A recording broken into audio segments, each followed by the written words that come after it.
Assalamualaikum warahmatullahi wabarakatuh. Perkenalkan, nama saya Novi Rahmadani dengan NIM C1C020057. Pada video kali ini, saya akan membahas tentang analisis deskriptif untuk memenuhi tugas dari mata kuliah metodologi penelitian dengan dosen pengampu Bapak Dr. Wirmi Eka Putra SE MSI.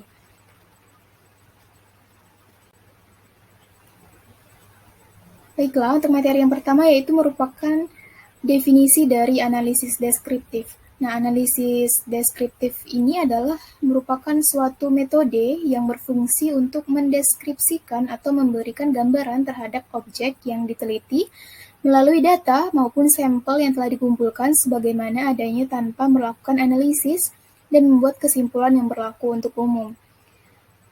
Nah, analisis deskriptif ini juga merupakan metode analisis statistik yang bertujuan untuk memberikan deskripsi maupun gambaran mengenai objek ataupun subjek penelitian berdasarkan data variabel yang diperoleh dari suatu kelompok subjek tertentu.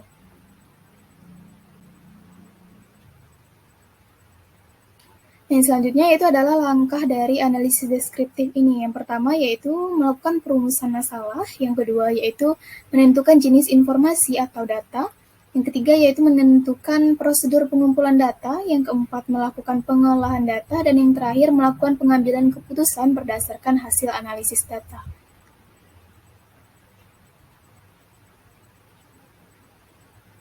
Nah, selanjutnya itu adalah alat kerja dari analisis deskriptif. Di sini ada 4. Yang pertama yaitu adalah pengukuran frekuensi. Ini untuk memahami seberapa sering peristiwa atau reaksi tertentu mungkin terjadi, sangat penting untuk analisis deskriptif. Nah, yang kedua yaitu adalah ukuran dari tendensi sentral. Ini untuk menemukan kecenderungan atau respon sentral atau rata-rata yang sangat penting dalam analisis deskriptif. Yang ketiga yaitu adalah ukuran dispersi.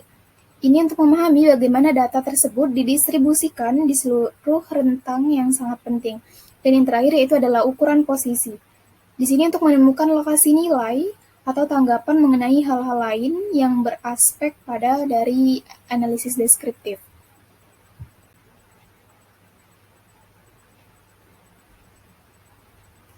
Selanjutnya itu adalah cara kerja dari analisis deskriptif. Ini secara garis besar, cara kerja analisis deskriptif ini dibagi menjadi 4 tahapan. Yang pertama yaitu adalah identifikasi metrik.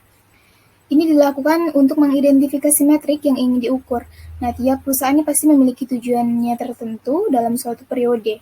Nah, yang kedua yaitu adalah identifikasi data yang diperlukan. Ini setelah mengetahui metrik yang ingin diukur, selanjutnya yaitu adalah tentukanlah data yang sekiranya itu berhubungan. Nah, bisa dibilang inilah tahap analisis deskriptif yang paling menantang. Nah, ada baiknya dalam tahapan identifikasi ini menggunakan sistem ERP atau Enterprise Resources Planning.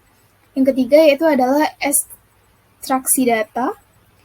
Nah, ini biasanya data yang muncul akan memiliki format yang berbeda, bahkan tidak menutup kemungkinan jika menemukan data dalam format cetak, bukan digital. Dan selain itu juga dapat ditemukan inkonsistensi pada data. Untuk itulah tahapan ekstraksi data ini dilakukan. Nah, yang keempat yaitu adalah analisis data. Ini untuk menerapkan analisis ini, perusahaan bisa menggunakan beberapa tools atau alat. Ada yang memilih untuk menggunakan tools yang kompleks seperti business intelligence, tapi ada juga yang lebih senang dengan aplikasi spreadsheet seperti Microsoft Excel. Nah, selanjutnya yaitu adalah keunggulan dari analisis deskriptif. Nah, analisis deskriptif ini merupakan analisis bisnis yang paling mendasar dan tidak memerlukan metode yang rumit. Oleh karena itu, analisis tersebut lebih mudah dilakukan dibandingkan analisis yang lainnya. Nah, selain itu, sekarang ini sudah banyak tersedia tools maupun alat baik berupa aplikasi, software, maupun platform khusus untuk melakukan analisis deskriptif tersebut.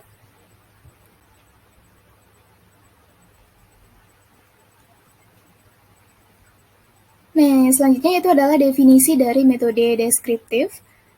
Nah, metode deskriptif ini juga dapat diartikan sebagai prosedur pemecahan masalah yang diselidiki dengan menggambarkan keadaan subjek ataupun objek dalam penelitian, dapat berupa orang, lembaga, masyarakat, dan yang lainnya yang pada saat sekarang berdasarkan fakta-fakta yang tampak atau yang apa adanya. Nah, selanjutnya itu adalah jenis dari penelitian deskriptif. Yang pertama itu adalah metode deskriptif survei dan juga metode deskriptif berkesinambungan. Nah, untuk metode survei ini adalah penyelidikan yang diadakan untuk memperoleh fakta-fakta dari gejala-gejala yang ada dan mencari keterangan secara faktual baik secara intuisi sosial, ekonomi, maupun politik. Nah, sedangkan metode deskriptif kesinambungan ini dapat diartikan sebagai penelitian yang dilakukan secara terus-menerus atau berkesinambungan sehingga diperoleh pengetahuan yang menyeluruh mengenai masalah, fenomena, dan juga kekuatan sosial yang ada. Yang kedua yaitu adalah penelitian studi kasus.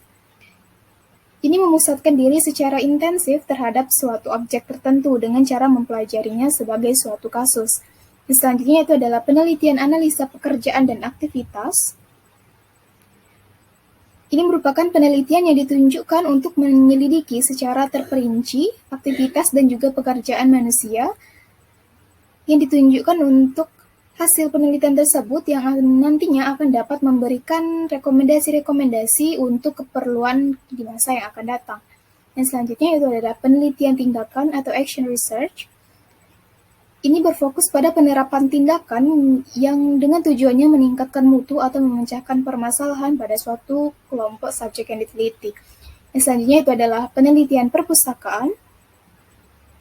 Ini merupakan kegiatan mengamati berbagai literatur yang berhubungan dengan pokok permasalahan yang diangkat baik itu berupa buku, makalah, maupun tulisan yang sifatnya membangun. Dan yang terakhir yaitu adalah penelitian komparatif. Ini adalah suatu penelitian yang bersifat membandingkan dengan cara membandingkan dua variabel atau lebih untuk mendapatkan jawaban atau fakta. Nah, selanjutnya itu adalah contoh dari metode penelitian deskriptif. Ini dapat dibedakan menjadi 4 macam. Yang pertama yaitu adalah penelitian laporan diri atau self-report research. Yang kedua yaitu adalah studi perkembangan atau developmental study. Dan yang ketiga yaitu adalah studi kelanjutan atau follow-up study. Dan yang terakhir yaitu adalah studi sosiometrik atau sociometric study.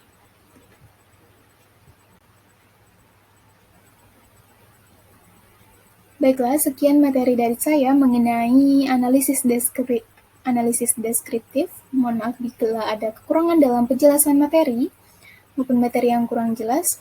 Thank you for listening. Wassalamualaikum warahmatullahi wabarakatuh.